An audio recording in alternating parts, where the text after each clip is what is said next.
Jerry, certainly a better week, a much better approach, some good at-bats. What did you make of it all? Yeah, again, I still prefer to win on Wednesdays. It's a much more pleasant feeling. But it has been. It's a better week, and I think specifically a better week for our offense. It started in San Diego, and we have really strung together a nice run of just quality at bats and taking good passes and meaningful swings and creating traffic. And including last night, what was a weird and wonky game. I think we did a lot of good things offensively that probably will never show up in a box score, but we're improving. We're getting better. So Scott mentioned the messaging had changed, that they had a conversation and it sort of turned into, going back up the middle, et cetera, and trying to simplify that approach. Can you take us behind the scenes a little of that? Like, how does that process work? How do you, or does Scott, who works together to come up with the idea to change the messaging and then execute on that? How does it get transferred to the players? How do they accept it? What does that look like? Boy, I guess the first thing I'd say is it's probably nothing super scientific or a real major departure from anything we've ever done before.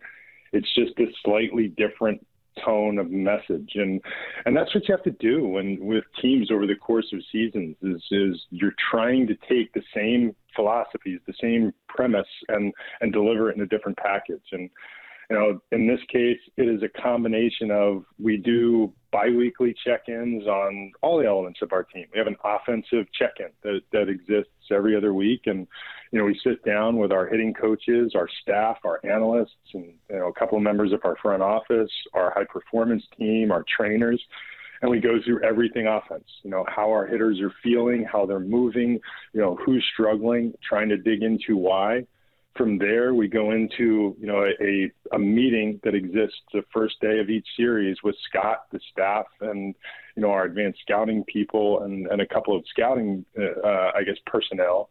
And we go through what our outlook looks like for that 3 or 4 game set. And from there, you'll have the messaging that starts to develop in the daily hitters meeting when our hitters sit down with our coaches and advanced scouting people to go through the opponents. So it's multiple layers. In this case, Scott simplified it. Rather than messaging through a channel of people, I think Scott just took it and said, hey, let's just hit the ball back through the middle. Line drives back through the middle. And we'll see how long that message carries before it needs to be repackaged again, because it will. That's just how baseball works.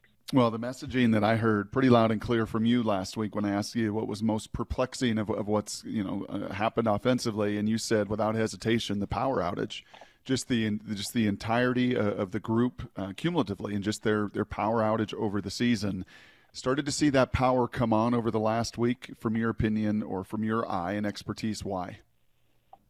We're swinging at better pitches, and we've hit the ball hard. We've done good things, and over the course of the season, it just hasn't resulted in the type of power production that we're used to or that we expect from this group. And some of it is the natural flow of warmer days. Warmer days, the ball does tend to travel better, and we saw that 2 days ago where we hit balls well and they left the ballpark. And yesterday a little less of a that kind of normal June summer day, and we saw a couple of balls that didn't quite get as far. But that's one element of it. But mostly it's just swinging at better pitches, and I think we have the personnel to do the things that we've done over the last week, or that we forecast for this team to do over a long season.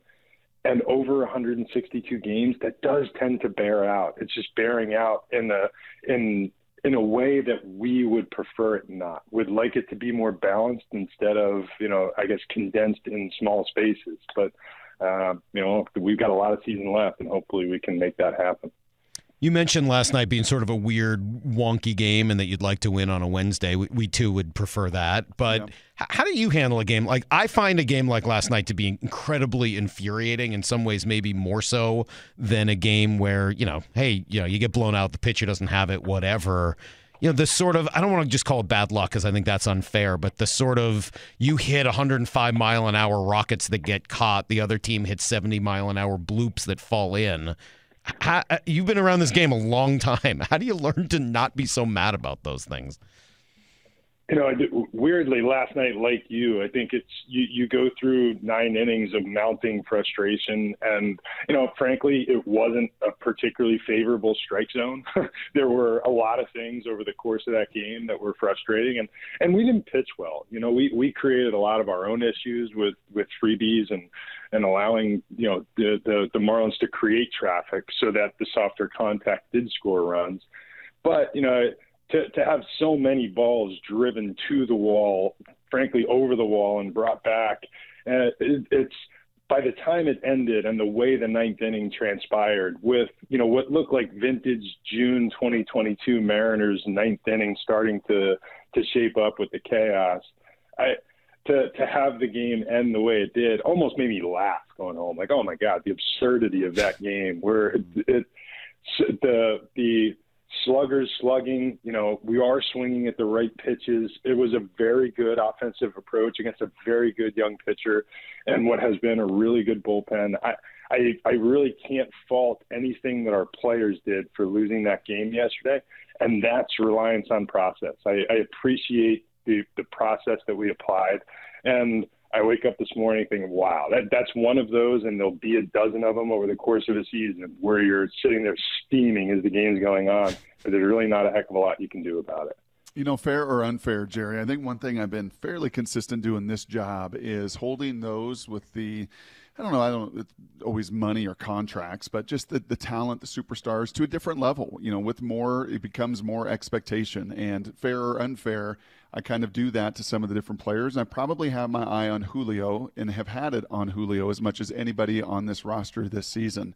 The last homestand absolutely caught fire to begin June. Since has just cooled off a little bit. And it's been a little bit of peaks and valleys, more so than maybe I anticipated this year. How do you characterize his season through 67 games? Yeah, just like that, a little bit up, a little bit down, still magically. And I say this, he's still on pace for something in the neighborhood of a 30-30 season as an above average offensive player who's played phenomenal defense from pole to pole. And he's 22 years old. He's trying to figure it out. There's so much that goes on with being a star in today's sports world. And so much of it exists away from the field. And, to some extent, I think Julio's trying to balance that out, trying to approach a league that now knows a little bit more about him, I guess you'd say. He's trying to deal with what has been a pretty streaky season for him and, not the best degree of batted ball luck. He continues to hit the ball hard, and Julio's issues from day one, and really the only issue that he has had this season is about the pitches he chooses to swing at. It's not been as consistent a part of his game as it has been in the past, and that goes back through his minor league days. And I do think that we saw a 10-day stretch where it was fabulous and the results were phenomenal. This past week, the rest of our offense is really clicking. And, every other day or every third day, we see Julio rise up and we see what he's capable of. And it'll become more consistent. I'm very confident in saying that. But it has been a less consistent run. And the thing I remember is he's trying to adapt to a lot in his life. And he is a 22-year-old with immense talent who's still having a pretty good year. What are those challenges? I mean, what is it that comes with being a star at this level like Julio that does make the world more challenging? Well, I think the first and foremost, where this conversation began, the fact that Brock would cite, Julio in that light. There's an expectation of Julio as a star. And that's something that he's not dealt with before. Oh, he invites it. He embraces it. He wants that to be the case. We're 3 weeks or so out from the All-Star game. I know there's a lot of pressure externally and that he puts on himself to be there. And part of that, whether it's, part of that game, hitting in a home run contest, it's the celebrity away from the field. I don't think I'm letting anybody in on trade secrets that over the course of the off season, Julio was very much a part of Major League branding, from baseball cards to trying to capture the imagination of a new generation with a very exciting young player who has an engaging personality. And as much as most of that comes naturally to Julio, which is why it jumps through your TV in the way that it does, that's a lot to manage. And, there are people pulling it at different stages, whether it's on the business side, whether it's on the marketing side, whether it's managing celebrity. And I don't know. I don't understand that, frankly. You'd have to go back to the Ken Griffey Jr. days to find, someone in our neck of the woods, maybe Ichiro, who's dealt with that on a stage like Julio is dealing with it. And I'm sure that he's going to adapt to it and learn how to balance that in his life. But he wants to deliver every day. Last year, he wanted to deliver every day for our team and our fans. Now there are more elements, or I guess spices in that stew. He wants to deliver for so many people, and you can't really play that game. It has to be about a small group. And I think once he gets back to playing his game and doing his thing consistently, it's just a maturation process. And there's so much to love about what he has and what he's done, even this year where it's been a little bit more up and down, but trying to understand what he's learning along the way. And we're all going to be better for it in the next year, 2 years, 5 years, because he is going to be one of the stars in this game and continue to be the focus when people flip on their TV, and he's learning how to deal with that. I don't want to get you fined, so I'm not gonna have you talk to the umpires, but I am curious. in other sports, when you have rough calls, the coaches, the organization writes to the league office and will get responses, of, hey, yep, this was wrong, yep, this was wrong, yep, we should have done it better this. And sometimes, they're so egregious that the league offices will make that public and put it out in a press release to everybody to try to cover a little bit. Baseball's different. 162 games. These guys, there's now websites that you go to that show you their pitch accuracy, that show you their grade, that show you the run differential. Is there anything in your league that you guys write to the league offices and say, hey, you know what, we got 5 at-bats last night that were just kind of diminished by balls well outside the zone, or does that just take care of itself through the process?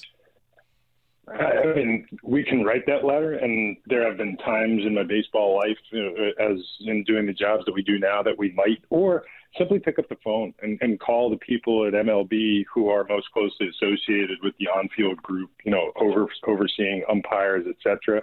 I've made that call a number of times, including, a number of times last year during the first early stages of the season when Julio was experiencing, some unfortunate ball strike luck. But last night, again, I look at that game, and it was almost comically bad in every way that it could be. And I don't want to chalk it up to bad luck. I'm certain, I'm absolutely certain, and this is not critical in any way, that the umpire last night probably went back to the clubhouse and he's thinking to himself, wow, I didn't have a good one tonight. And I felt that as a pitcher. There are multiple of our players that feel that on any given night, and he's a human being. He's going to have one where he just flubs. And I'm pretty sure last night, when he goes back, he didn't think, boy, I nailed that one. So it's 162 games. You're going to have days like that. It's part of the nuance of baseball, and you can't really focus on it. It's done and it's past. It's a loss in the column, and move on and focus on tomorrow's game. Who is? Oh, go ahead. No, you go, bro. Who is Jose Caballero? We had this conversation yesterday. Put it out to the text toy. He's got an on base of nearly 400. He's got a WAR that's actually higher than Julio right now. It's sitting at 1.4. He's an absolute pest and nuisance to the opponent. He's a breath of unbelievable, fresh, competitive air. Who is he from your perspective? It is shaping up to be that he is an impact player on this roster without really having that big, gaudy tool. His biggest tool is his on-field awareness. And, for a young team that's trying to grow, and frankly, one of our less experienced players in Jose, his on-field awareness is just off the charts good. And Now, having had a chance now to watch him play regularly, like we all have, we've seen him play before in 3 and 4 game pockets in scouting world. We've received feedback from minor league staffs who've had a chance, and he's always been very highly thought of in our system as a result of his just baseball IQ. But it just jumps off the page. It's not gaudy power. He is a plus runner. He plays good defense. He scraps his way on base. He's like a human magnet for getting hit by baseballs. And it's amazing what he's been able to do. And in a lot of ways, with the way the season started for us, and frankly, the way the last couple of years have gone for us in trying to solve second base, he has been, a real breath of fresh air. And, to do what he does and night after night, and I know Scott feels so confident in playing him no matter who is pitching on the other side, he is going to find a way to make an impact on a game, whether big or small. And to have that type of player, that type of coach's awareness on the field is just extraordinary. And he has been awesome for us. And over the last month, maybe the most valuable second baseman in baseball, which is pretty stunning. Yeah, I was saying he seems to make everyone on the other team mad in a good way. Kind of a little Rougned Odor with the personality there. Actually Odor, and I say this having watched Odor for so many years in Texas, especially during his time with the Rangers. Rougned would get under your skin in a different way than Cabby gets under your skin. Cabby gets under your skin. Maybe it's just because Cabby's playing for us and not on the other team. But there is a savvy to his game. There's an edge. There's I could use words that I won't use on public radio. He's got a way about him that just drives under the skin of an opponent and really creates I guess an anxiety in the game. It's funny. You look, and when you look at walk rates, I'm going to use this as an example. You look at walk rates, and typically high walk rates are associated with hitters with high-end power. Hitters with power tend to walk more. Some of that is because they're looking for an isolated pitch in the strike zone to drive. Some of it is because pitchers are less likely to throw, meat pitches to that hitter to eat. And, Cabby winds up in a lot of situations, and to J.P. Crawford very similarly, where they're in very favorable counts simply because they drive the other pitcher crazy with their lack of willingness to play their game. And I think Cabby does it with a combination of good strike zone judgment and almost like a physical annoyance, the way he moves, the way he manages that pitch clock, the looks on his face, the wry look at the umpire. You don't usually see that from a 26-year-old with a couple of months of experience. It's a veteran savvy. I love it. It's awesome. That's pretty funny. Hey, what's the plan here for some of these rookie pitchers? I mean, you got Bryce Miller, who's starting to throw more innings, and I know you backed him off a little bit to give him an extra day of rest. I know Woo's had, he may be in an innings limit, et cetera, and even the effect from there on Logan and Kirby just having so many young guys in the rotation. What does that look like from your perspective? With George and Logan, we're not particularly concerned. They are built out and ready to throw their starts. And like George, the last one, it could be a dominant one. And like Logan in his last turn, they're going to struggle on occasion. That's just the nature of the game. When you start 32 games, they're not all going to be beautiful. But they're awesome. They've been consistent starters for us for most of the last 2, or in Logan's case, 3 seasons. We feel like they're ready to carry the full load. We'll be a little bit more reserved with Bryce. We feel like he's built out. He did throw a full slate of innings last year in the minor leagues, but this will be his first chance at pitching, for the full major league schedule, where we do play, the extra month, and there is an expectation of starting in a lot of cases, like he experienced already, on the 5th day of rest, which is the newest thing for all these kids. One of the nuances in the change in the minor league schedule, where we now play weekly series. We play a week-long series against an opponent, and Monday is a standard off day around the minor leagues. I think it's wonderful for quality of life. It's probably not ideal in developing pitchers to throw on 5 days rest. It's just a little bit wonky, and that's one thing we're trying to remain aware of with Bryce. And with Brian Wu, you're an entirely different category. Wu has not developed the kind of innings totals or consistency with taking the ball over long season starts. He has had, arm issues in his past. So we're going to be very cautious in how we manage that over time.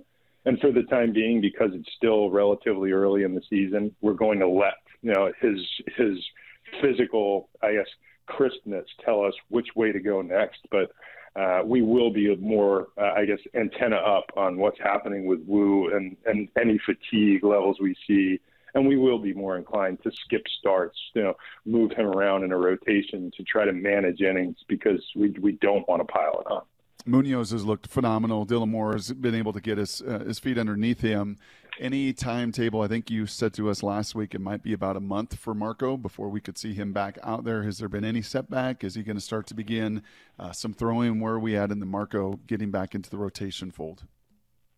No setback. As far as I understand, he's set to start his throwing program sometime next week if all goes well, and we have no real timeline on his return. I would still anticipate, as I said, with that month, it's going to be at least a month. There was at least a month and 2 weeks down. He's not going to throw, and then we have to go through a progression to get him back to a mound. So, that was the minimum requirement. And on the maximum, we're going to let his body tell us. And when he gets out and starts playing catch off a mound, like I said, hopefully sometime in the next week, we'll have a better idea what that looks like. But beyond that, we don't really have an expectation of when he might be back.